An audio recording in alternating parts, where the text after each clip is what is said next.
Good evening. I'm Clarice Tinsley. The man who police say intentionally fired at first responders now faces 7 counts of aggravated assault on public servants. That update coming within the last 20 minutes as we get a closer look at pictures from inside the crime scene, like this one of a Dallas fire rescue vehicle, and you can see that bullet hole in the fender. We're told no firefighters were hit.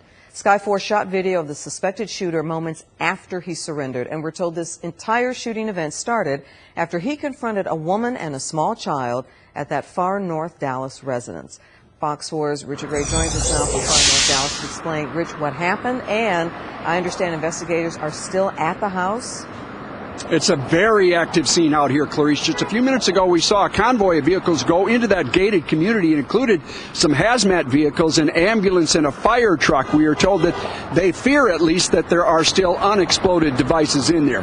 At that same newser you talked about, they gave us a little bit more detail about what happened when firefighters first showed up to fight a dumpster fire. They were shot at, so they called for police backup. About the same time, a second group of police officers responded to the same address on what's called a want to locate from the Denton County Sheriff's Office. The more we learn about this story tonight, the more concerning it gets. Police are calling it an ambush. He shot at firefighters and police officers. It started with a report of a dumpster fire that police believe was designed to lure authorities to this upscale, far North Dallas neighborhood.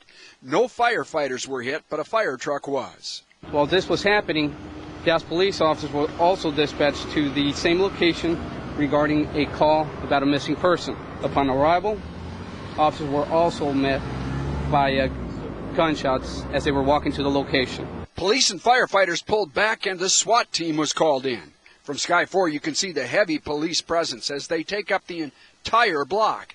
Dallas police released these pictures on Twitter tonight of the burned-up propane tanks the man allegedly used to start the initial fire. You can also see some of the burned-up landscape and blackened pavers on the driveway. Neighbors said police called some of the unexploded propane tanks booby traps. Heavily armed officers went door to door in surrounding neighborhoods, telling people to evacuate, but not giving them much information about why. They said there was an armed person around and that we should get out. They said they're asking us to evacuate. Okay. So it wasn't any more specific than that. Not everyone complied. We talked over with the family and we decided to stay away from the windows. Police say when the SWAT team arrived, the suspect gave up his AK-47 and surrendered without further incident. Look at the center of your screen. We've highlighted officers walking down the street with the man in handcuffs. The standoff was over. Neighbors still left with a lot of questions. I have no idea or what drove him to that particular area, other than there's a lot of woods that he could clearly hide in, I guess.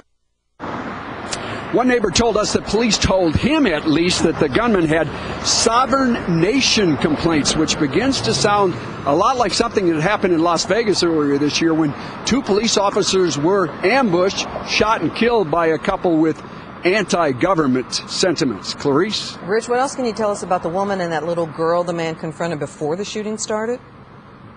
Yeah, we saw a tweet earlier tonight from Cotner, Mr. Cotner, Officer Cotner. It shows the